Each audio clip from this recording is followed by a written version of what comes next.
6000 ரூபாய் கொடுக்குறோங்க ஐயா 45 லட்சம் விவசாயிகளுக்கு.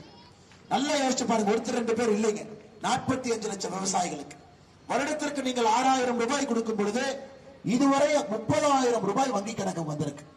எந்த விவசாய பெருமக்கள், உதாரணத்திற்கு திருப்பூர் மாவட்டத்தை எடுத்துங்க ஐயா, இந்த ஒரு மாவட்டத்தில் மட்டுமே 6000 ரூபாய் வாங்கக்கூடிய விவசாயிகள் 89,490 பேர். 1,10,000 பேர் குறைவங்க ஐயா திருப்பூர் மாவட்டத்தில் மட்டுமே. அத்தனை பேருடைய வங்கி கணக்குக்கு 6000 ரூபாய் வருஷத்துக்கு வருது.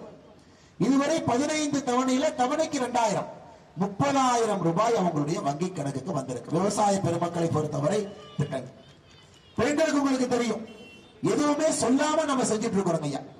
திமுக தன்னுடைய தேர்தல் வாக்குறுதியில் நாங்க ஆட்சிக்கு வந்தால் சிலிண்டர் மானியம் 100 ரூபாய் 34 மாசம் ஆச்சுங்க. ஆனா சொல்லாம இன்னைக்கு மோடி ஐயா 300 ரூபாய் மானியம் கொடுக்கிறார். நல்லா யோசிச்சு பாருங்க. நாங்க ஆட்சிக்கு வந்தா பெட்ரோல்